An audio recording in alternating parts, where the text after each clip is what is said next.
Used to be that all programs were written as a series of jumbled go-to statements that jumped around from one place to another.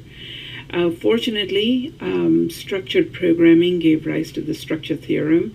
The structure theorem states that any program can be written only as a series of 3 statements: sequence, selection, and repetition.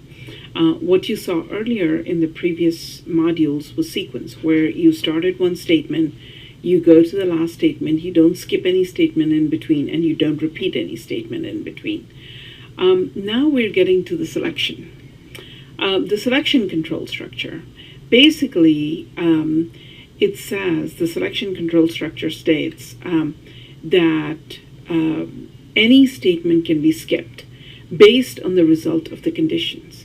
Actions are conditionally executed only when the condition is true. The selection control structure is very important in programming. Think about it. Think for a minute of when you went to the ATM machine. What happened? You walked up to the ATM machine, you put in your card, and then it asked you for your PIN code. You entered your PIN code. And all this happened so fast that you don't have the time to think of this as a program that's running behind the scenes. So you entered your PIN code. Now, on the back of your ATM card, there is a magnetic stripe that stores the PIN code that you programmed for that card. When you entered the card and you entered the PIN code, that was compared to the PIN code that's stored on your card.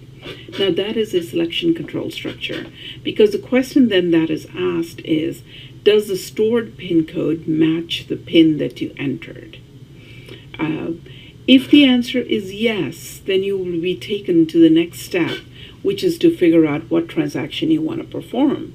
If the answer to that question is no, it doesn't match, then you will get another chance to enter your PIN.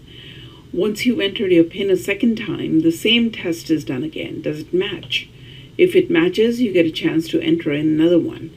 But if it doesn't, then you're taken back again to enter another time, a last time, your PIN.